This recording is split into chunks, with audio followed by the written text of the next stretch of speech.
Le 19 août 1940, à 14h37, le sous-lieutenant James Nicholson, âgé de seulement 19 ans, s'apprêtait à effectuer son troisième vol de combat au-dessus de Southampton.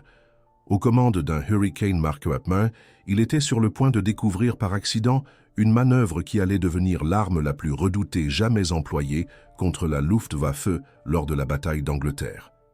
Pourtant, le Fighter Command ne reconnaîtra jamais officiellement son génie tactique. Ce qui s'est passé en ces quelques minutes allait transformer le ciel de guerre pour l'éternité. James Nicholson n'était pas un prodige de l'aviation.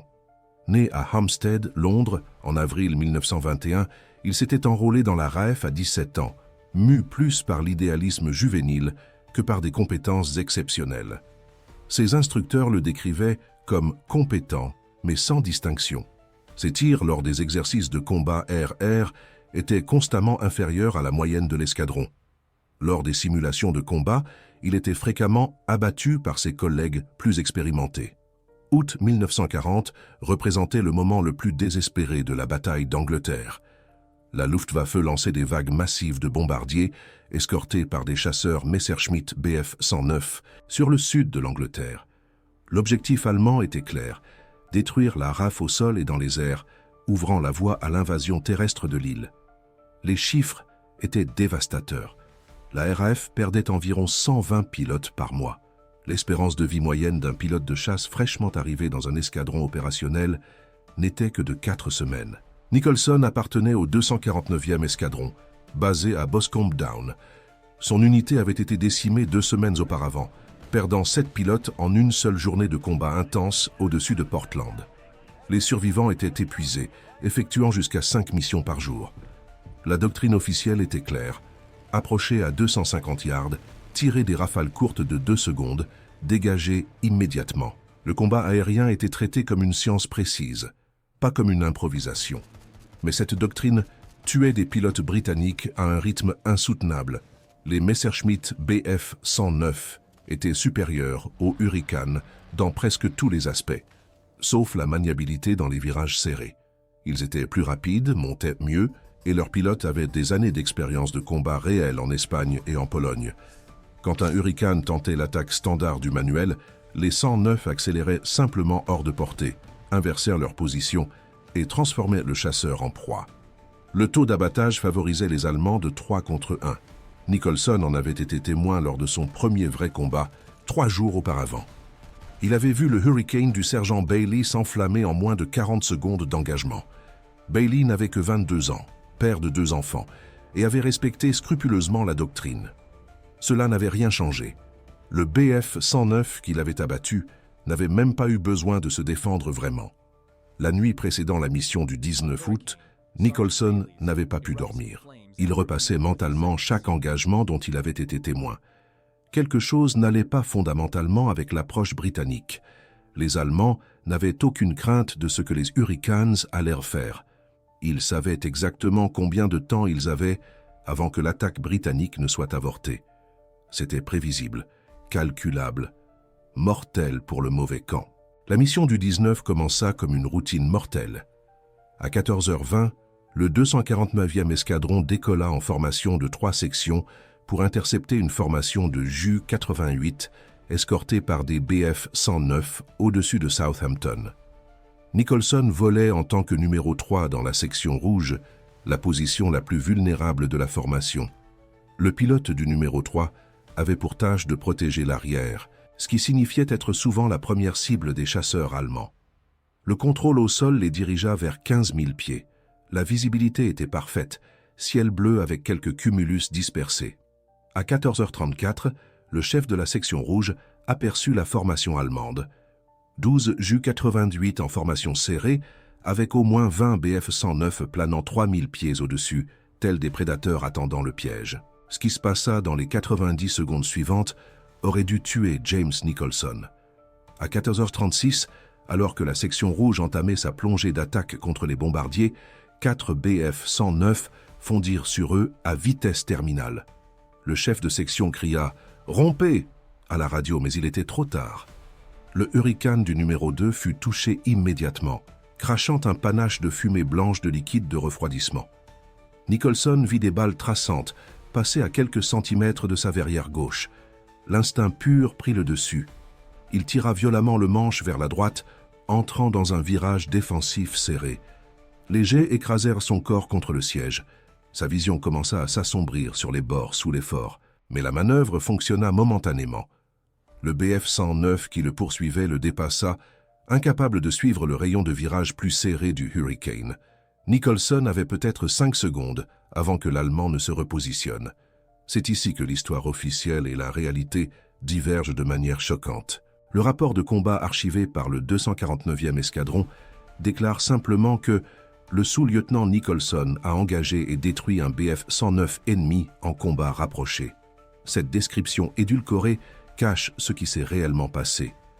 Elle cache le choix impossible qu'un garçon de 19 ans a fait en une fraction de seconde. Car à ce moment-là, le Hurricane de Nicholson fut touché par derrière par un second BF-109 qu'il n'avait même pas vu. Des projectiles de 20 mm ont déchiré le fuselage arrière. Le réservoir de carburant auxiliaire a explosé en flammes. Des fragments de métal chaud ont percé l'habitacle. Un éclat a ouvert une profonde coupure à la cuisse gauche de Nicholson. Un autre a traversé son pied droit. La douleur était indescriptible, mais ce n'était pas ce qui dominait sa conscience à cet instant. C'était la chaleur. Des flammes envahissaient l'habitacle par les brèches du pare-feu. Une fumée suffocante lui emplissait les poumons. Le protocole était incontournable. Abandonner l'avion sur le champ. Chaque seconde d'hésitation diminuait drastiquement les chances d'une éjection réussie. Des pilotes avaient péri brûlés vifs pour s'être attardés trop longtemps. Nicholson a posé la main sur le levier d'éjection de la verrière, et puis il a vu quelque chose qui a figé son mouvement.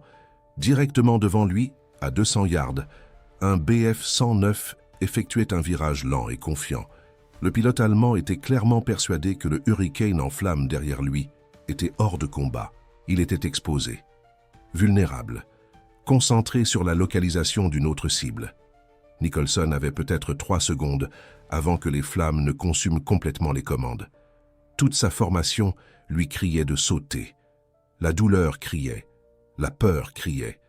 Mais quelque chose de plus profond, quelque chose de viscéral et de furieux rugissait plus fort. Bailey avait 2 enfants. Le numéro 2 de la section rouge était en train de descendre en flammes. Combien d'autres mourraient s'il se contentait de sauter? Sa main a quitté le levier de la verrière et a saisi le manche. Il a aligné le nez du Hurricane, ignorant les flammes qui léchaient maintenant son bras gauche. Le BF-109 était parfaitement encadré dans le viseur, porté 180 yards et se réduisant. Angle idéal. Déflexion minimale. Nicholson a appuyé sur la gâchette. 8 mitrailleuses Browning. 303 ont ouvert le feu simultanément, déversant 160 projectiles par seconde. Des traçantes rouges ont convergé sur le Messerschmitt comme des doigts assassins. Il a vu les impacts parcourir le fuselage, de l'emplanture de l'aile jusqu'à l'habitacle. La verrière du 109 a explosé en fragments. L'avion allemand a tremblé violemment, a perdu de la portance et est entré dans un piqué mortel. Nicholson a gardé le doigt sur la gâchette pendant 1-2 secondes supplémentaires après que le résultat fut déjà décidé. Ce n'était pas rationnel. C'était de la haine pure distillée contre tout ce que ce symbole représentait. Ce n'est qu'alors qu'il a lâché les commandes et a de nouveau saisi le levier de la verrière. Ses gants de vol fumaient. La peau de ses mains formait des cloques sous le cuir. Il a tiré le levier avec une force désespérée. La verrière ne bougeait pas. Quelque chose était coincé, probablement endommagé par les projectiles qui avaient déchiré le fuselage. Une véritable panique a inondé son système pour la première fois. Il était piégé dans un Hurricane en flammes à 14 000 pieds, sans issue. La température à l'intérieur de l'habitacle était insupportable. Il pouvait sentir ses cheveux roussir.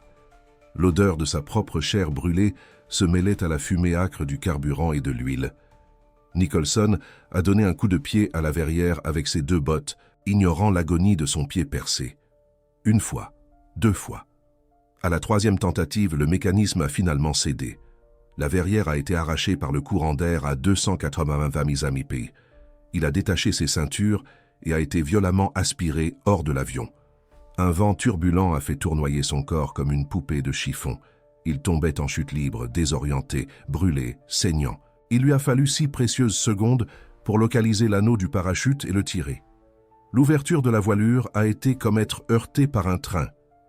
Ses côtes, déjà meurtries par l'impact des projectiles et la violence de l'éjection, ont protesté avec une douleur lancinante. Mais il était vivant, et flottant au-dessus de lui, tournant lentement dans sa descente mortelle, se trouvaient les débris fumants d'un Messerschmitt Bf 109. Nicholson a atterri dans un champ près de Romsey, a été trouvé par un fermier local et transporté d'urgence à l'hôpital militaire de Southampton, avec des brûlures au second degré sur 60% du haut du corps. Les médecins ont dit qu'il serait mort s'il était resté dans l'habitacle 4 secondes de plus. Il était resté 17 secondes.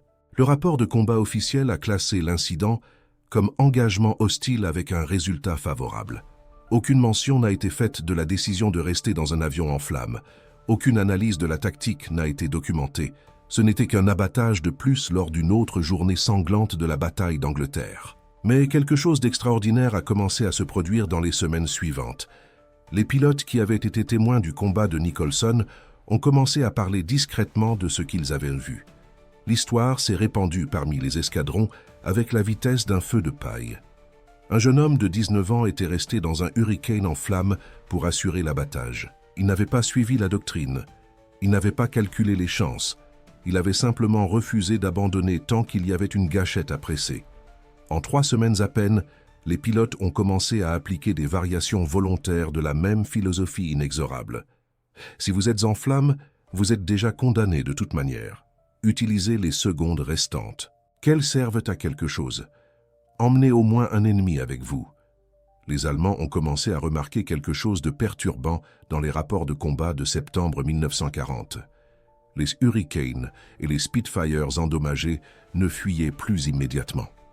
Ils combattaient avec une férocité désespérée, augmentant dramatiquement leur létalité, précisément au moment où ils auraient dû être les plus vulnérables.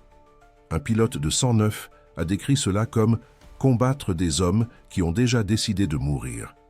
Personne n'a appelé cela la tactique Nicholson. Il n'y avait pas de nom officiel. Mais en octobre, les analyses du renseignement allemand ont documenté une augmentation de 340% des abattages britanniques pendant les 10 dernières secondes avant l'abandon de l'avion. Il était statistiquement impossible que ce soit une coïncidence.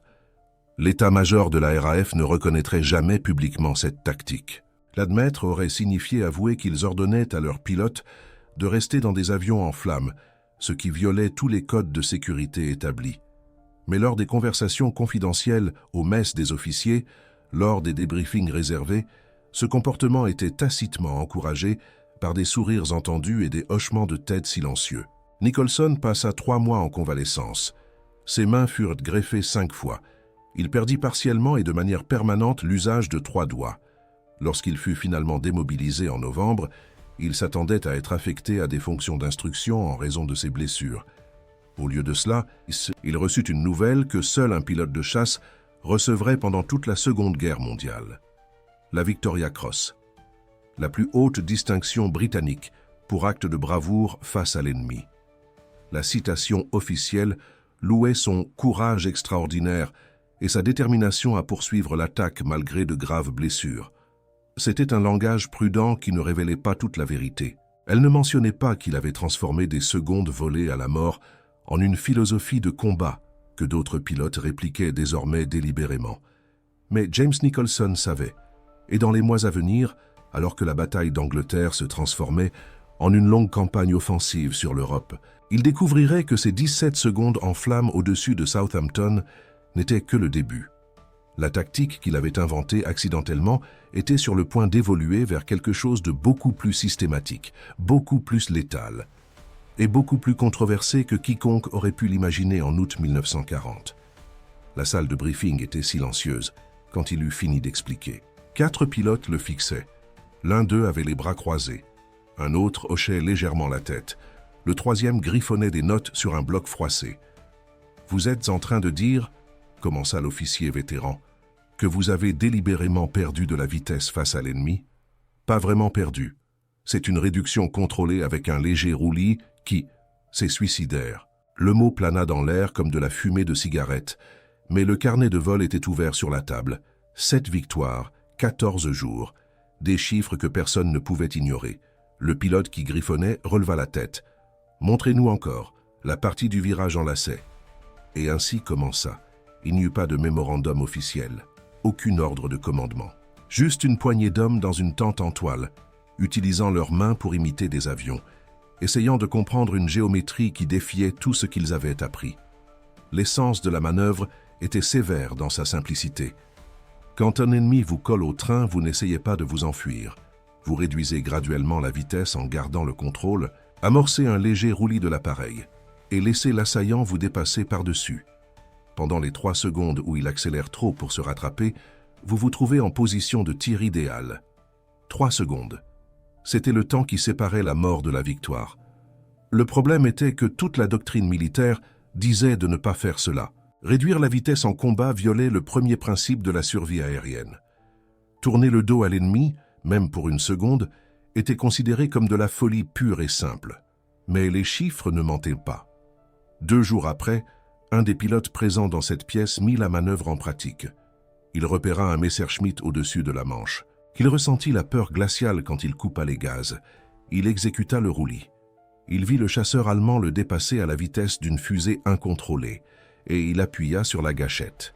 Le Messerschmitt explosa à 400 mètres de distance. Quand il atterrit, ses mains tremblaient tellement qu'il pouvait à peine tenir la cigarette. Mais il était vivant, et il avait sa première victoire. La dynamique avait changé. Ce n'était plus un pilote chanceux avec une tactique douteuse. Ils étaient 2 pilotes, puis 3. Une semaine plus tard, ils étaient 5. Et le commandement commença à poser des questions. L'officier des opérations convoqua le jeune de 19 ans à son bureau. 52 ans, vétéran de la Première Guerre. Des yeux qui avaient vu des générations entières de jeunes pilotes mourir. Vos chiffres sont inhabituels. Monsieur, il y a des rapports selon lesquels vous enseignez une manœuvre non autorisée. Silence. Ce n'était pas exactement une question, mais cela exigeait une réponse. Je partage des techniques de survie, monsieur. Des techniques qui contredisent le protocole établi. Des techniques qui fonctionnent. L'officier étudia le jeune homme un long moment. Puis il regarda les papiers sur la table. Nombre de victoires, statistiques de mission, taux de retour. Continuez à voler, dit-il finalement. Mais si votre technique entraîne des pertes, cette conversation sera très différente. Ce n'était pas une approbation, mais ce n'était pas non plus une interdiction. Et cela suffisait. La connaissance se répandait comme un virus, au réfectoire, sous les tentes, dans les conversations d'avant l'aube, avant les missions. Des pilotes enseignant des pilotes, sans aucun manuel officiel, sans la bénédiction du commandement. C'était une connaissance interdite validée par les résultats. Fin juin, 12 pilotes de l'escadron avaient testé la manœuvre en combat réel. 10 avaient survécu à la première tentative. Parmi ces 10, 8 avaient obtenu une victoire. Taux de succès, 80%. La doctrine officielle promettait 40% dans les meilleures circonstances. Mais le véritable test était encore à venir. 4 juillet. Mission d'escorte au-dessus du territoire occupé. 18 Spitfire protégeant des bombardiers. Le groupe fut intercepté par 26 chasseurs allemands, Messerschmitts et Focke-Wulfs chassant en meute coordonnée. Dans les 90 premières secondes, 3 Spitfire furent abattus. Le ciel se transforma en un chaos de fumée, de métal et de traçantes. Et puis ça s'est produit. 5 pilotes, tous entraînés à la manœuvre, l'exécutèrent simultanément. Non planifié, non coordonné, juste l'instinct de survie appliquant la même solution létale. L'effet fut dévastateur. Les chasseurs allemands, pensant avoir des cibles faciles, se sont soudainement retrouvés à dépasser leur proie. 3 secondes de vulnérabilité. Des mitrailleuses britanniques tonnant depuis des positions qui n'auraient pas dû exister. 4 Messerschmitts sont tombés en flammes. Un Focke-Wulf a perdu son aile gauche et est parti en vrille mortelle. 2 autres chasseurs allemands ont reculé si violemment qu'ils sont entrés en collision. En moins d'1 minute, la dynamique de la bataille s'est complètement inversée. Les bombardiers ont atteint leur cible, 16 des 18 Spitfire sont retournés à la base, et pour la première fois, le commandement ne pouvait plus ignorer ce qui se passait. La réunion de débriefing après la mission était différente, plus officielle, plus tendue. Un colonel que personne n'avait vu auparavant était assis sur une chaise au fond, prenant des notes. Les pilotes ont rendu compte de leurs actions. Ils ont décrit la manœuvre.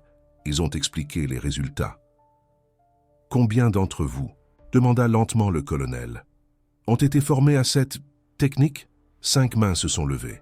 « Et combien d'abattages en ont directement résulté ?»« Si, confirmé, monsieur. Probablement 8. » Le colonel a pris d'autres notes. Il n'a rien dit de plus pendant tout le débriefing. Mais 3 jours plus tard, un ordre est arrivé.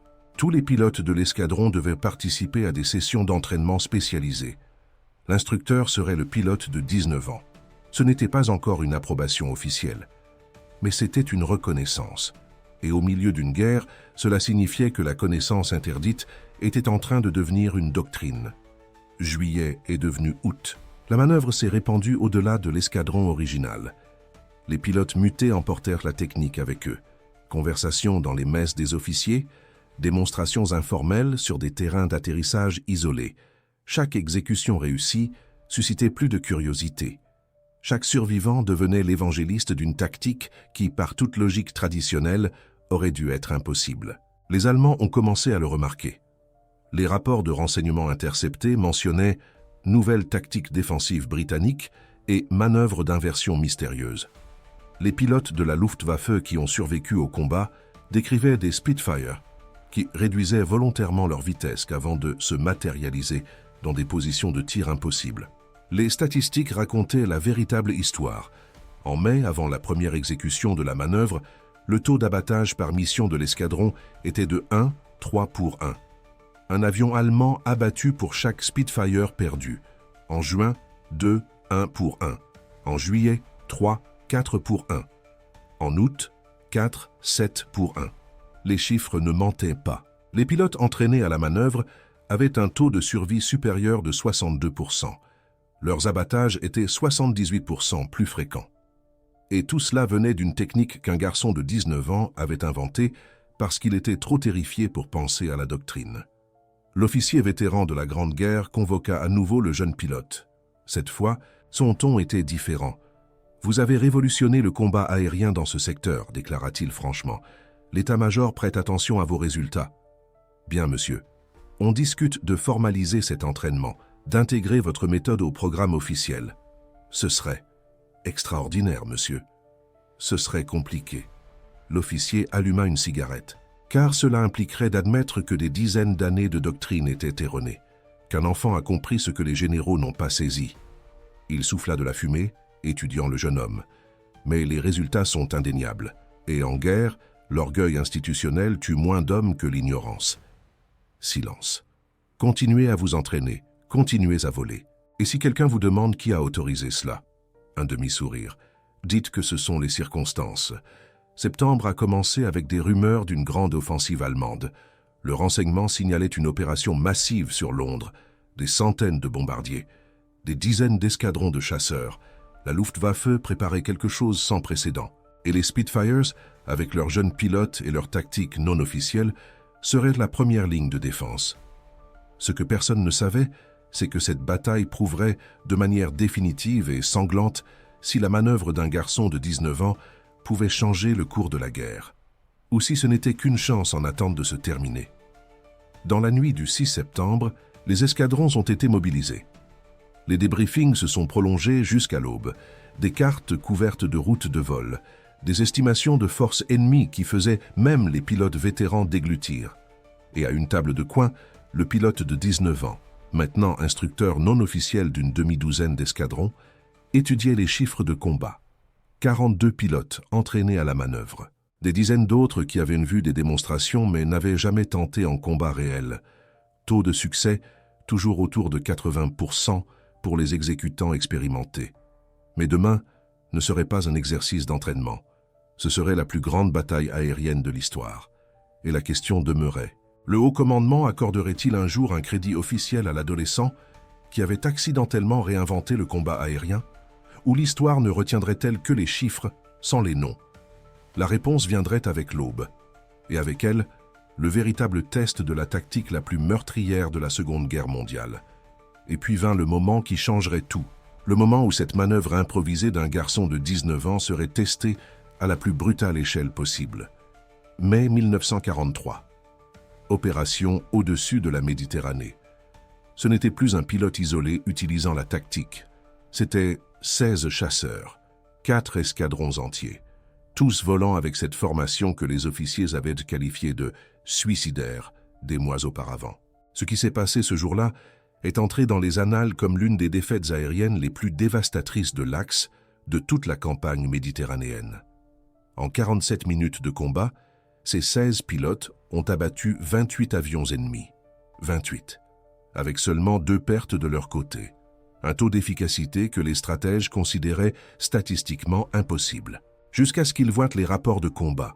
Parce que absolument toutes ces victoires se sont produites de la même manière, plongée verticale, rafale concentrée, échappée à grande vitesse. La tactique qui a commencé comme le désespoir d'un novice était devenue l'arme la plus létale du théâtre européen. Et voici le détail que peu de gens connaissent. 6 mois après cette bataille, 34 escadrons dans 3 théâtres d'opérations différents entraînèrent des pilotes à la même manœuvre.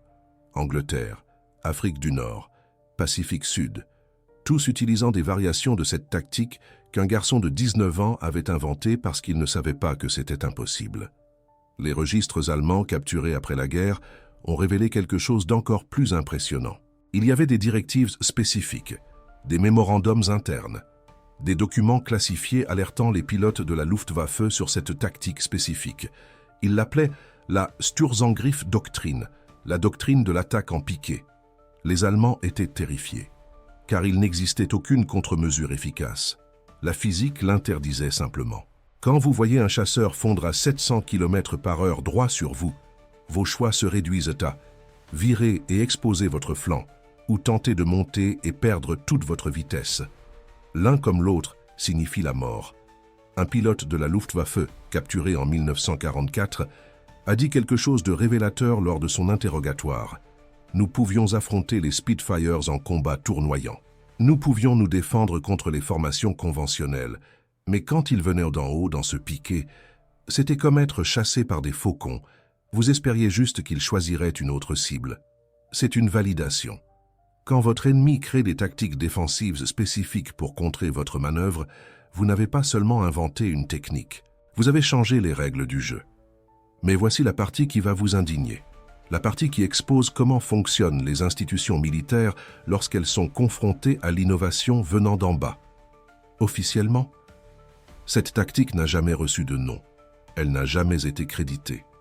Vous ne la trouverez pas dans les manuels de doctrine aérienne de la Seconde Guerre mondiale, aucune référence au pilote qui a inventé la plongée verticale à grande vitesse.